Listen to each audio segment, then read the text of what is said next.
Hello. Welcome to a Spectrum of Being again. It's your friend Nemicast, me, or my artist representation. Today I want to talk about ostracization.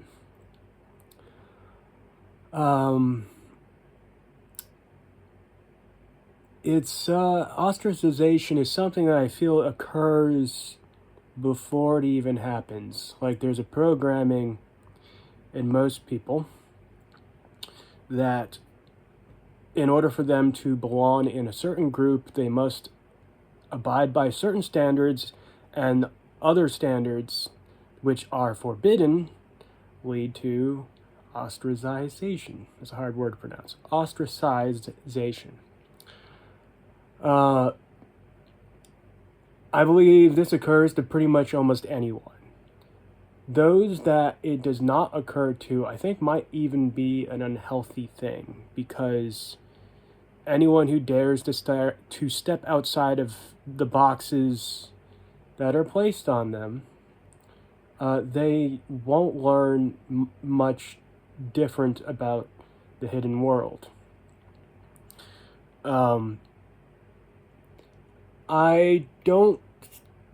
I don't think there's a need to ostracize anyone, and yet the way the programming seems to behave is as if it's like a necessary component. I'm not going to get too deep into hierarchy, but that has something to do with it. The idea that in a group, someone is seen as more revered than other people. There's a comparison as to who do we follow more, when I believe we should all just follow ourselves. And if there's any positions of stature, they really should be just positions of service.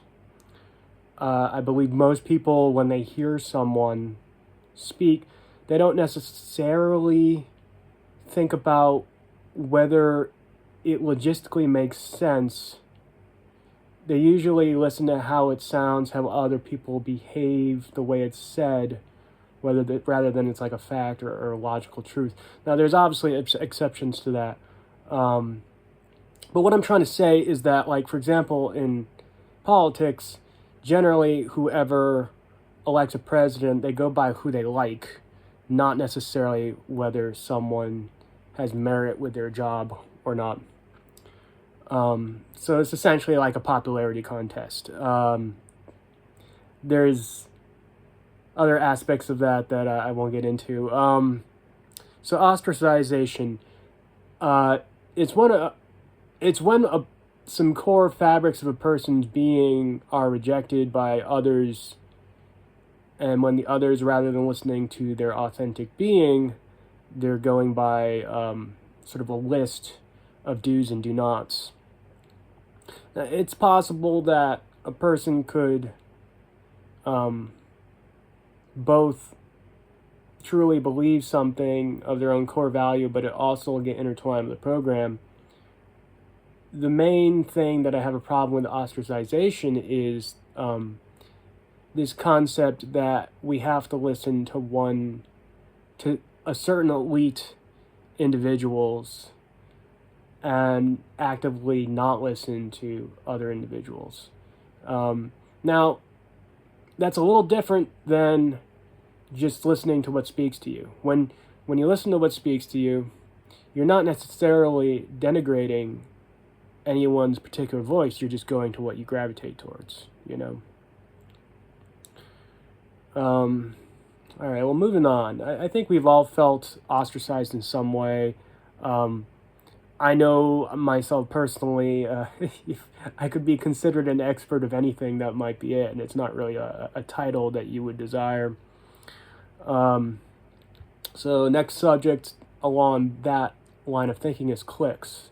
So generally, groups stick together with mutual causes, or things that speak to them. But then sometimes they get together because of things that they really hate. And I'm noticing that a lot of groups these days are more about the latter. It's not necessarily about the world that they want to create, but sort of the enemy that they want to fight. And I'm not necessarily saying there's something wrong with that, but when it becomes the focus, I don't think you're ever going to create the world that you really want. You're always going to be fighting the man, so to speak, or fighting against something that is supposedly taking you away from yourself. And I'm not saying that it's not. It's just when it becomes your focus, there is no chance of creating the world that you really want to. So cliques, on one level, I guess the unhealthy version is what I just explained, but then there is a certain amount of us having to keep up boundaries, right? Of invasive energies. That's not ostracization. That's protection of like your core beliefs or whatever it is you want to create. I just think it's a bad idea for people to sign up in a group when the group identity takes precedence over the individual's identities. And it feels like that's what happens with most groups. They wouldn't be considered cliques if that was the case. So it's kind of like,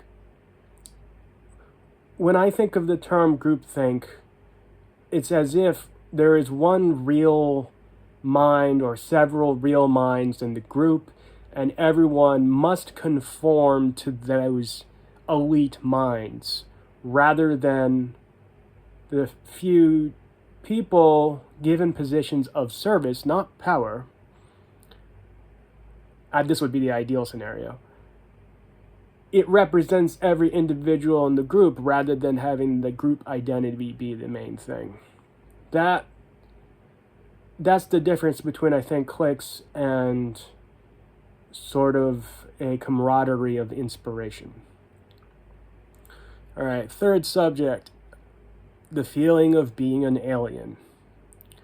So I think there is, if you've noticed with these subjects, I'm trying to do a balanced version and an unbalanced version. The unbalanced version of feeling like an alien is when who you are and what you believe in seems to be not only rejected by others, but maybe even attacked, or it's as if it's a desecration of a soul. So without focusing too much on that, I think most people know what that is. I believe that we actually want to feel like an alien in this world in a balanced way. When you're a kid, a child of wonder, you are actually really happy about the world being a mystery. It's even excitable. It's not like this dreary, oh no, rabbit hole of things I have to like make sure I get right, otherwise my position or how people view me might be jeopardized. I'm not really here to debate this, but I used to not believe in reincarnation when I was younger, and now that I'm older, I've had synchronicities, even empirical evidence for me, not saying you have to believe in it, where reincarnation makes sense out of like prodigies, people who have crazy abilities that seems to like there's no logic for them being able to do things so fast, so quickly. But anyway, the reason I mention reincarnation is it kind of gives you the vibe of how we're all supposed to feel like an alien, maybe throughout multiple lifetimes. A child of wonder, a person. When you're a kid, you're not afraid to have a go. You just try things out, and you're not worried about how people might look down at you. You're not worried about ostracization or cliques, because those are things that don't exist in your current awareness. You're appreciating the mysteries of the world, and this is what a good alien feels like. A term I thought of with the reincarnation thing, it's almost, you're like a soul that is cycling through multiple flesh suits. You are not your container. You are a consciousness experiencing the world in multiple different ways. to experience the universe from a lot of different angles. Ideally. But you can see why ostracization, cliques, and the derogatory feeling of feeling like an alien will stop someone from exploring and being happy to be whatever it is that their natural inspirations pulls them towards.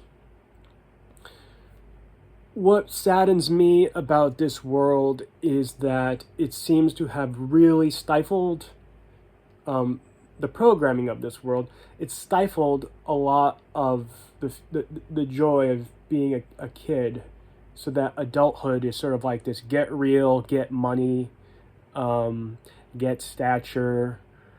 Whereas it's understandable why people go for those things, because our livelihood could be threatened without money or resources, and you need respect and stature to get money and resources. A person may not be able to pay their bills, very simply.